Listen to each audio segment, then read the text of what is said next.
Hey guys, this is Richard with High Tech Battery. We're going to be covering how to charge your GBX75. Not only how to charge it, but some of the pitfalls as well. I want to cover standard charging versus fast charging, what will get you to the fast charging, and what kind of recharge times you can expect depending on the wattage of the charge block that you're going to be using. So stick with me, we're going to dive in. All right, guys, so the GBX75, you're going to be charging it through the USB-C in-out port located right on the left-hand side of the jump starter if you're staring at it straight down. You're going to remove the dust cover that's going to expose the USB-C port. I have two different style chargers here with us today. I have what's going to be considered a regular USB-C block, one you get with your phone, and then I actually have one from NOCO.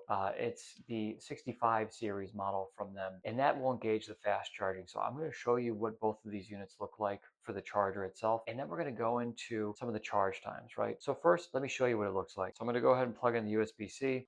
We're going to flip it back over, and you can see this is going to be standard charging, right? This light is going to pulse orange. Now, as it pulses green on your fourth and final light, the unit is still not technically fully charged. In order for it to be fully charged, your green light will be the only one that's illuminated, and no other light will be displayed on the jump starter, so that way you know it's 100% fully charged. Now let me show you what it looks like when you fast charge. When fast charging is engaged, you're going to get this little LED light that's illuminated here. It'll begin charging just normally here, but fast charging will dramatically increase the amount of power that's flowing into the GBX series and thus reduce your charging time significantly. Okay, so let's talk about charge times. To end, it does come down to the charging block that you're using. Okay, the wattage matters. The higher the wattage, the shorter your recharge time for your GBX. I take a lot of calls from customers that purchase the GBX products from us.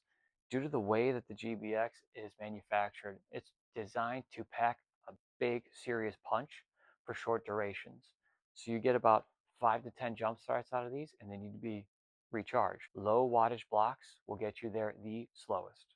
All right, just for point of reference here, a 5-watt block will take about 20 hours to recharge. A 10-watt block will take about 10 hours to recharge. NOCO's 65 series, their fast charger for the GBX to engage that fast charge light gets it done in about 3, but it does cost more money.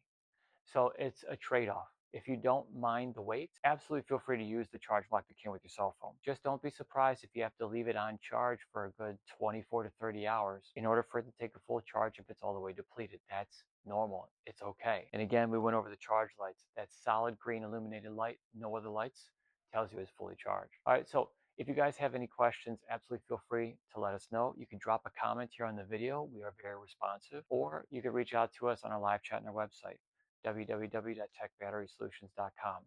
I appreciate it, guys. If you did like this video, make sure to hit the thumbs up.